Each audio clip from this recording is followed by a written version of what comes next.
All right, so you ready? This one's going to be a long one. Get out your popcorn, your candy, whatever you want. This is going to be a long story time.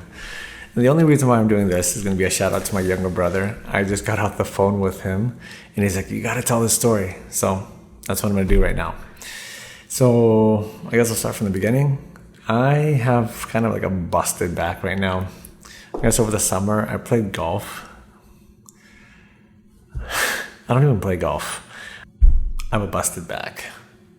Long story short, I've been doing all kinds of crazy things. I've been having kind of like a weak back for a while anyways.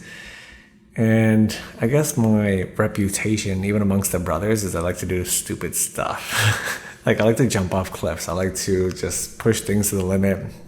So it turns out I have a herniated disc. And that's what happens when your disc kind of like explodes. So they explain it as a jelly donut. And imagine a jelly donut with a jelly on the inside. Well, the cushion between my spine is one of those jelly donuts, and the dough part broke and the jellies come out and it's pushing against my nerve.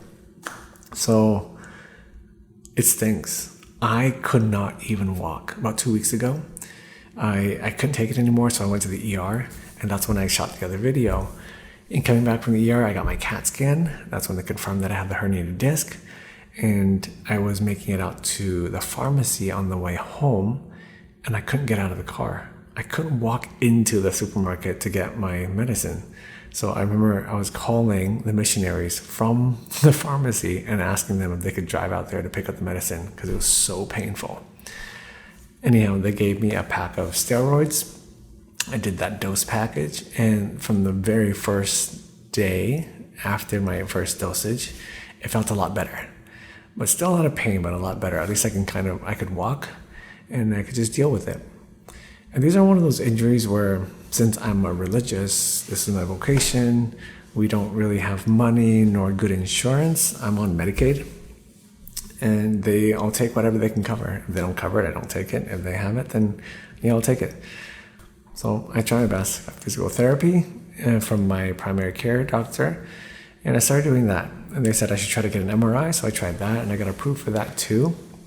So one day I was going to one of the boys' clubs, and I walked into the house and I was wobbling, and it was really painful. And the dad asked me, what's going on? And I explained to him the whole thing. He's like, I have a friend. I think he can help you. And you hear that from time to time. You're like, I have a friend, they can do this, but how often do they follow through? Well, immediately after the club, he called me and he got my connection with this doctor. Turns out he's a really renowned doctor. He's a back doctor, a back surgeon. And I was a little nervous because surgeons are usually going to want to operate on your back. So he got me set up. He's awesome. Just this young professional that he took care of me. He looked at me, he looked at my MRI, and he's like, yours is pretty severe. It's pretty swollen. So we got to take care of this. And he's like, let me call some of my friends because I can't really do it. I mean, I could, but it's not something I do regularly. So let me call one of my colleagues. And I was thinking, yeah, eventually, hopefully you could fix me. So as soon as I came out of there, on my way to physical therapy, the doctor calls. He's like, we can see you this afternoon. Can you come in? We can give you an epidural injection. I was like, sweet. I have no idea what that is, but I think that's what I need. Anyhow, on my way to physical therapy, I was explaining to her the whole thing. And the thing is, weirdly enough, most of these doctors I'm working with, they're not even Catholic nor Christian. So my physical therapist, I've made some hints at her, and she's like, she really is not Catholic. So, but I tell my story anyways, and so we can get pretty deep. It's pretty neat because I'll explain to her why I'm doing this, because I come in dressed like this, and then I'll change. And I guess it's just a way of evangelizing. So we'll see. I've only seen her twice, and we'll see where it goes. So after PT, I went back to that same medical center, which I met with another doctor, and he is a pain specialist. So he's going to set me up for a epidural injection, and that's what pregnant women get before their pregnancy. And it was kind of scary, thinking that they're going to stick this needle into my back, and like, I don't know what they're going to be poking around in there. Or you hear stories of people going in there and they mess up and like you're paralyzed. So I was kind of nervous, but I was in the waiting room, And this old lady comes up and she starts talking like, Father, what church are you from? And I'm explaining the whole thing that I don't have a church, we're missionaries. and she's really sweet. And she was explaining to me that she had the same thing, same problems. This is like her third or fourth shot. And it's just nice to have that conversation with her. And I realized that if I didn't have this vocation, I wouldn't be having conversations with these random people. And her name is Kathleen. She's a wonderful older lady, and hopefully everything went well. So I spoke to her in the reception. And going in the prep room, there's another person waiting there, and the assistant was assisting the other person out. And I'm looking at all the signs. And this is where I made one of my Facebook stories or Instagram stories. I'm nervous. I'm looking at the door, and the assistant, it's like you can tell someone, like when they're Catholic or Christian, they'll usually wear a cross or something, or they'll recognize you, they'll call you Father. But this person didn't. So I was just like chit-chat, small talk. Eventually I asked her, I was like, hey, what nationality are you? And I was talking to her, and she probably thinks she's kind of pretty, but she's probably thinking like I'm hitting on her. And she's like, I'm not Hispanic, if you're wondering, because I can only see like half her mask, half her face. And she's like, I'm half black, half white. I was like, I knew it. And that's why I asked. It's because my nephew is half Vietnamese, half black. And so we had this great conversation. And then I was asking her like how her family life and things like that. And I was asking her if she wanted me to pray for her. And it was really neat because we were able to build, I don't know, a short little friendship there. It was awesome just to be able to have a conversation with someone. I think really thanks to my vocation, because if I wasn't this, I wouldn't have any business speaking to people. And I kind of enjoy it. I kind of have this like excuse to be able to speak to people now. And I love it. So I go inside, and in that room, there's the assistant, and he's dressed in like a Darth Vader suit. It's like a lead suit. And then the doctor's sitting there. He's in a lead suit as well, with his head cover, gloves and everything. And I was kind of scared. And he just said, lay down. And I was like really nervous, because outside, the woman was speaking to the other person and saying, well, don't be fooled, because the lidocaine is still raw. I mean, it's still there, and you think you're not in pain, but it's just the medicine. So you have to be careful. And I'm going into the room, and the doctor is saying, just lay down. And he's like, starts prepping everything. And I'm thinking, that woman didn't put anything on me yet, because I was thinking that she was going to put on the anesthesia, give some time like you do at the dentist, and then he would start working on me. And so I got really nervous. It's like, is he just going to go straight in and put that needle on my back? So I was like, but I didn't want to ask any questions. I'm just going to lay down and do it. And I asked him, well, actually, I was just telling him my story and where I'm from, and he was just having small talk. I don't remember if he started it or I started it. But I ended up like telling him parts of my vocation. And as I'm laying down there with like my back, like pulling, like half naked on my back, he's working on me, and I'm having this conversation, explaining to him about my vocation, why I'm doing this. And he's not Catholic, he's not Christian. He's just a friend of the other doctor who referred me.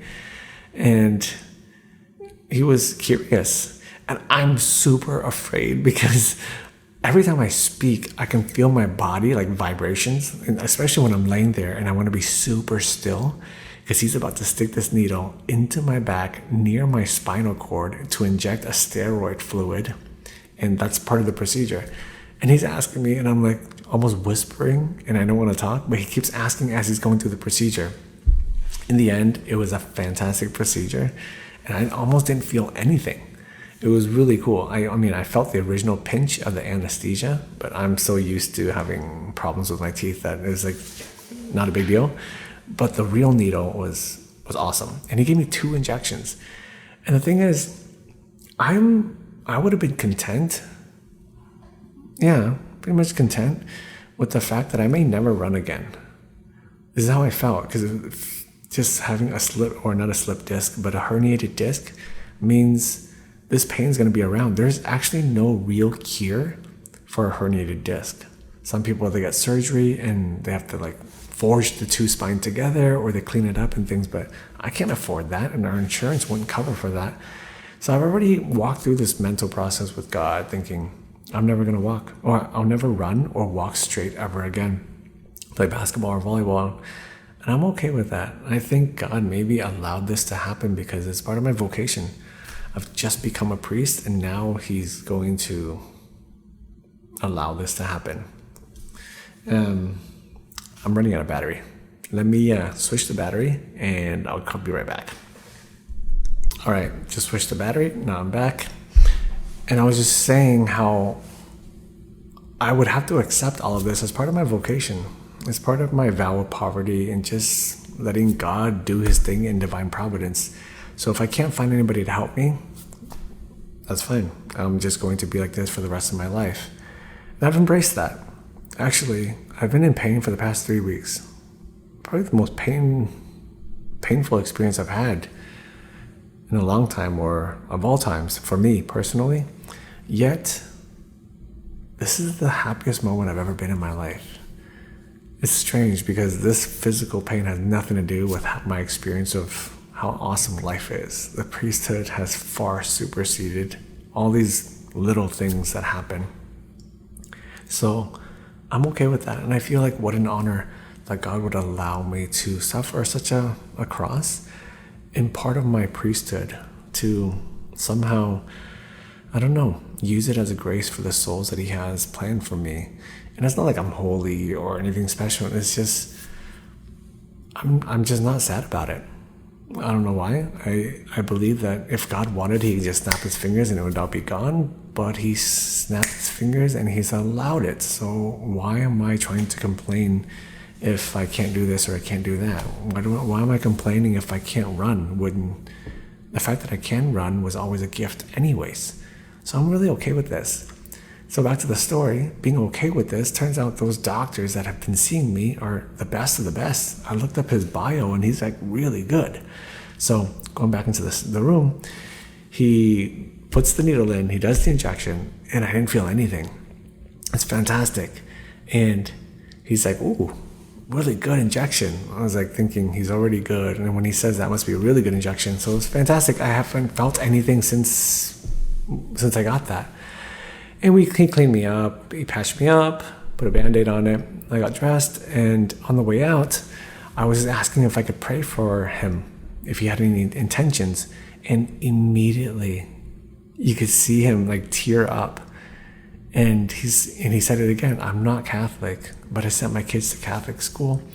And one of the brothers prayed for him when he was sick, and it meant a big deal to us.